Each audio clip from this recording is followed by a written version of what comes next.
background. Yes. So I'm actually a holistic practitioner studying chiropractic, practicing chiropractic, acupuncture, and nutrition. I actually had set off to go to med school to help reverse my sister's autoimmune disease of lupus that she was diagnosed when she was 11. Only we learned early on in her diagnosis and prognosis that there was no known cure in conventional medicine. There was no known cause for this systemic lupus erythematosus. There was only these 3 drug treatments, and these 3 drug treatments were actually going to end her life within a 3-decade period is what we were told. She was only 11 at the time.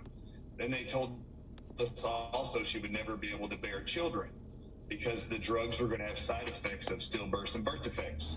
So I knew the medical model wasn't going to help me figure out what happened to my sister. So I set off to go learn everything I could about how do you analyze what causes disease in the body, how do you remove those causes of disease, and then how do you actually heal the human body. So for the last 20 years, I've had practices in both Tennessee and in Dallas, Texas, where we treated thousands of people from all around the world, 16 different countries, to actually help them uncover why it is they were diagnosed with medical conditions and then help them over months to years to reverse those. So I specialized in, it was really a nutritional practice, detoxing, removing infections, and then actually healing the body through herbal means, dietary means. That's basically my... So that, you know what? Just ask one question. So Yeah. how's your, just out of curiosity, were you able to help your sister? Yeah, 12 years later, she actually got married. She actually got questions that I was to heal her and started having visions and dreams and prayers answered that she was going to have children. Well, I just want you to know she's now 34 years old and just had her 4th child last October. And she has been no lupus for the last 10 years, which is fabulous. Congratulations. And just in case you want to know, systemic lupus erythematosus, for anybody that's watching this, you guys need to actually make sure any rheumatologist is looking for parasite infections in their spleen organ. Once you find that and remove the parasites, it doesn't matter if it's tapeworms, roundworms, flukes, or protozoa. When you eliminate that, which only takes a few months, all of the body pain, all of the rashes that occur with systemic lupus will disappear. It's been a great disinformation and cover-up medically for years.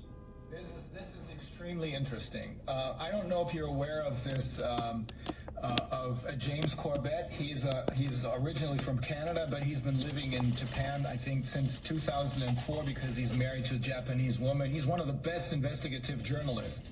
And we've had him here, we interviewed him, and I don't know if you've seen his 2 videos. One is called How Big Oil Conquered the World, and the other one is called Why Big Oil Conquered the World. And it describes in detail how at the start of the last century, some very rich people decided to go from oil into healthcare and how they founded the pharmaceutical industry in order to get rid of holistic medicine, which was up until then working fine. So you have more or less been in the business of turning this around, it seems to me. Oh yeah, for the last 20 years. And the most disgusting thing around remdesivir, which this has been the first thing I brought out in media back in May 2020, is when Anthony Fauci put on the National Institutes of Health's website what the treatment protocol for COVID-19 hospitalized patients was going to be. I was just curious because I heard in the media that within the 3rd day, these New York doctors that were being flooded with COVID-19 patients, they were reporting by the day 3 and day 5, they were experiencing what they had never seen before from a viral infection. They all reported that there was acute kidney failure within 3 to 4 days of treatment. And they have never seen, this was their words, we've never seen a virus do this to the kidneys. Well, the truth is it's because the virus has never done that to the kidneys, and it was never the kidneys anyway. So when I heard this in the media, I wanted to know, well, what are they doing to these patients? Just 3 months earlier, my father-in-law was killed by medical protocols in a Dallas, Texas hospital. They literally used vancomycin, which is an antibiotic. It shut down his kidneys within 24 hours. By day 3, they told us he was an acute kidney failure. By day 5, he had so much water retention on his brain, he was going unconscious. By day 9, they had killed him. Now, vancomycin, the antibiotic, has a known side effect of acute kidney failure. And I don't know if anybody in here knows this, but they had diagnosed him with the flu in early February. Now, why would you ever use an antibiotic to treat a viral infection? It's not conducive. It's not safe or effective. The CDC actually warns against it.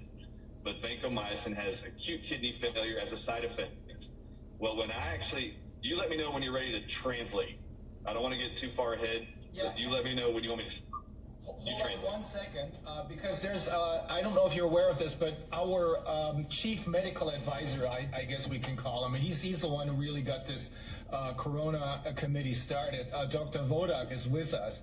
So he may ask some questions which we can't ask because we're no experts. We're only lawyers. We're